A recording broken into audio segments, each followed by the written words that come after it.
నా పేరు పేనేటి సుధాకర్. నేను 10వ డివిజన్ కార్పొరేటర్ని.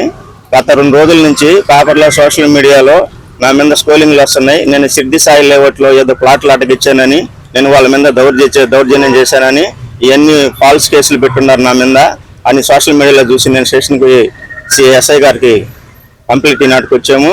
మేము ఒక కంప్లైంట్ ఇచ్చాము. ఆ సోషల్ మీడియాలో నా మీద తప్పుడు ప్రచారం చేసింది ఎవరో కనుక్కోమని వాళ్ళు సానుకూలంగా స్పందించారు.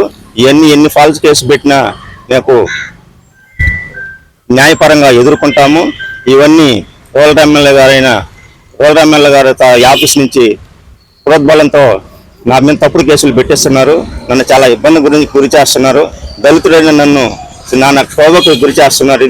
ఇది అంత కరెక్ట్ కాదు. నేను ఏ తప్పు చేయలేదు. ఏదైనా తప్పు ఉంటే నన్ను విచారిస్తే నేను అన్ని నిజాలు చెప్తాను. నేను ఇప్పుడు ఏ పొలం ఆక్రమించినట్టు కానీ, ఏ భూమి కబ్జా చేసినట్టు కానీ నా మీద ఎప్పుడూ కేసులు లేవు. ఇప్పుడు కొత్తగా 2 రోజుల నుంచి నేనేదో దాడి చేసినట్టు, నేనేదో భూమి ఆక్రమించినట్టు ఫాల్స్ కేసు పెట్టి సోషల్ మీడియాలో నా పరువుకు భంగం కలిగిస్తున్నాను. దాన్ని నేను సిఐ గారి దృష్టికి తీసుకెళ్లాను. విచారించి తగు న్యాయం చేస్తారని నాకు హామీ ఇచ్చారు. అధికారుల మీద మాకు బాగా నమ్మకం ఉంది.